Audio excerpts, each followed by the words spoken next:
وہ ایک بزرگ تھے، ان سے کسی نے کہا کہ حضرت ہم نے بڑا سنا ہے کہ اولیاء کرام جو ہوتے ہیں، صوفیاء اعظام، ان کی شانیں عجیب و غریب ہوتی ہیں، کسی کا کوئی رنگ ہے، کسی کا کوئی رنگ ہے، کسی کی کوئی شان ہے، تو ہمارا دل چاہتا ہے کہ ہم یہ اولیاء کرام کی مختلف شانیں دیکھیں۔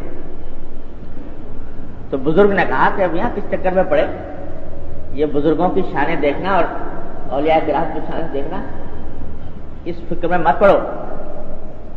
پہلے تو روکا، انہوں نے کہا جی وہ دل چاہتا ہے ذرا دیکھیں کیسے کیسے بزرگ ہوتے ہیں دنیا میں۔ اچھا اگر دیکھنا ہی ہے تو وہاں چلے جانا، دہلی میں ایک جگہ، وہاں 3 بزرگ بیٹھے نظر آئیں گے تمہیں، اللہ اللہ کر رہے ہوں گے، کچھ ذکر کر رہے ہوں گے۔ تو ایسا کرنا کہ ان تینوں کے پاس جانا، ہر ایک کی پشت پہ ایک مکہ مار دینا، پھر دیکھنا اولیاء کرام کی شانیں کیا ہوتی ہیں۔ تو یہ گیا اور جا کے ایک کے مکہ مارا، دوسرے کے مارا، تیسرے کے مارا۔ تو جو پہلے صاحب تھے جن کو مارا، انہوں نے تو پلٹ کے بھی نہیں دیکھا، جس کام میں لگے ہوئے تھے اسی میں لگے۔ دوسرے صاحب کو جو مارا تو انہوں نے پلٹ کے، انہوں نے ایک مکہ مارا، انہوں نے بھی مار دیا ایک، پھر اپنے کام میں لگ گئے۔ تیسرے کے جو مارا تو وہ پلٹے، پلٹ کر اس کے ہاتھ پکڑ کے کہنے لگے کہ بھائی آپ کو چوٹ تو نہیں لگی اس ہاتھ میں، کوئی تکلیف تو نہیں ہوئی، سلانے لگے۔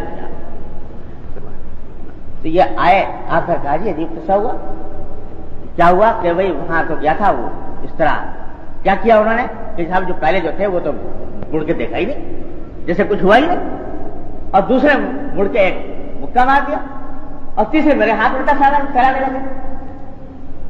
تو کہنے لگے کہ جنہوں نے تمہارے مکہ مارا تھا مڑ کے، تو انہوں نے کچھ زبان سے بھی کچھ کہا تھا کہ نہیں جی زبان سے تو کچھ نہیں کہا، بس ایک مارا پھر اپنے لگ گیا کام میں۔ کہا کہ دیکھو جو پہلے بزرگ تھے تو وہ ان کی شان یہ تھی کہ وہ انہوں کے ذہن میں یہ بات آئی کہ میاں اس نے مکہ مارا میرے، تو کیا میرا بگڑ گیا مکہ مارنے سے، اب میں پیچھے مڑوں، اس کو دیکھوں، اس کا بدلہ لوں، تو جتنا وقت اس کام میں صرف کروں گا میں اللہ کی یاد، اللہ کے ذکر میں لگا ہوا ہوں، تو اس کو چھوڑ کے کہاں پیچھے جاؤں، اس کو دیکھوں۔ تو ان کی مثال ایسی ہے جیسے ایک شخص جا رہا ہے بھاگا ہوا، اس کو بادشاہ نے بلایا ہے اور کہا ہے کہ تجھے بہت عالی شان انعام دوں گا۔ وہ اس انعام کے شوق میں دوڑا جا رہا ہے بادشاہ کے پاس بہت ذوق شوق کے ساتھ، اور وقت کم رہ گیا ہے، جلدی سے پہنچنا ہے۔ اتنے پیچھے آ جاتا ہے کوئی آدمی اور اس کو مکہ مار دیتا ہے، تو بتاؤ وہ اس سے الجھے گا یا بادشاہ اپنا سفر جاری رکھے گا کہ مجھے جلدی جلدی پہنچ جاؤں کسی طرح؟ تو وہ اس سے کیا الجھے، وہ تو اس کو جا کے اپنے بادشاہ کی خدمت میں حاضری دینی ہے، اس کی زیارت کرنی ہے، اس سے انعام لینا ہے، اس کام کے لیے جا رہا ہے، تو اسے کیا ضرورت پیچھے مڑ کے دیکھے۔ اور جو دوسرے بزرگ تھے انہوں نے یہ سوچا کہ شریعت نے یہ حق دیا ہے کہ جتنا کوئی شخص زیادتی کرے اتنی ہی زیادتی اس کے ساتھ بھی کر سکتے ہو، اس سے کچھ زیادہ نہ ہو۔ تم نے کچھ بولے تھے وہ بھی کچھ نہ بولے، تم نے ایک مکہ مارا تھا انہوں نے مار دیا، اس نے بھی مار دیا، کوئی آگے اضافہ اس کے اوپر کیا نہیں۔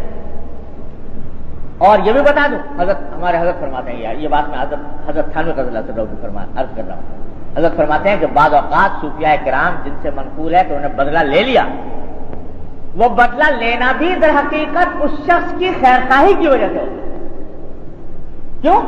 اس واسطے کہ بعض اولیاء اللہ کا حال یہ ہوتا ہے کہ اگر ان کو انسان تکلیف پہنچائے یا ان کی شان میں گستاخی کرے اور وہ صبر کر جائیں تو اس صبر کے نتیجے میں، اولیاء کرام کے صبر کے نتیجے میں یہ شخص تباہ و برباد ہو جاتا ہے۔ حدیث میں حدیث قدسی ہے کہ اللہ تبارک و تعالیٰ نے فرمایا کہ من عادی لی ولیا فقد آذنتہ بالحرب، جو میرے کسی ولی سے دشمنی کرے میری طرف سے اس کا اعلان جنگ۔ تو اللہ تعالیٰ بعض اوقات اپنے پیاروں کے ساتھ کی ہوئی گستاخی کے اوپر ایسا عذاب اللہ بچائے نازل فرماتے ہیں کہ اللہ تعالیٰ حفاظت کرتے ہیں، اس لیے صبر پڑ جاتا ہے ولی کا۔ تو اس واسطے وہ چاہتا ہے کہ چلو بدلہ لے لو جلدی سے، تاکہ یہی معاملہ اس کا ختم ہو جائے، کہیں ایسا نہ ہو کہ اس کے اوپر اللہ کی طرف سے عذاب آئے۔ اور ہمارے حضرت اللہ تعالیٰ کے درجات بلند فرمائے، حضرت سبحانہ و تعالیٰ کیا کیا باتیں کھول گئے۔ انہوں نے فرمایا کہ اس پہ کسی کو اگر اشکال ہو کہ بھائی یہ عجیب معاملہ ہے کہ اولیاء اللہ کے اتنے شفیق ہیں کہ وہ چاہتے ہیں کہ اس کو عذاب نہ ہو، اور اللہ تعالیٰ جو ہے وہ عذاب پہ تلے ہوئے ہیں کہ وہ ضرور عذاب دیں گے جب تک بدلہ نہ لیا جائے.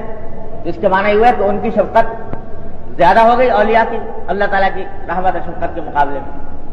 تو فرمایا کہ جواب اس کا یہ ہے کہ میاں بات یہ ہے کہ شیر جو ہوتا ہے نا، شیرنی، اس کو اگر کوئی ایسے چھوٹا موٹا آدمی جا کے ذرا چھیڑے ویڑے تو وہ طرح دے جاتی ہے، حملہ نہیں کرتی. لیکن اس کے بچوں کو چھیڑے کوئی شیرنی کے تو یہ اس کو برداشت نہیں ہوتا.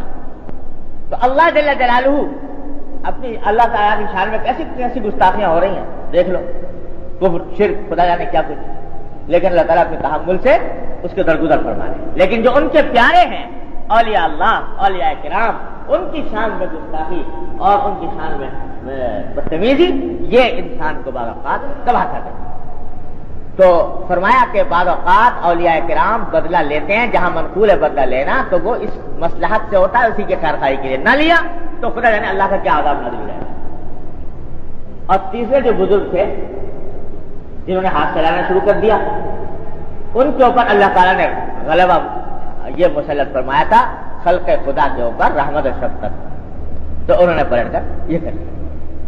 تو بھائی اصل طریقہ سنت وہ ہے جو پہلے بزرگ نے اختیار کیا کہ کسی نے اگر تھوڑا بہت نقصان پہنچایا ہے تو میاں کس چکر میں پڑے اس کے بدلہ لینے کے.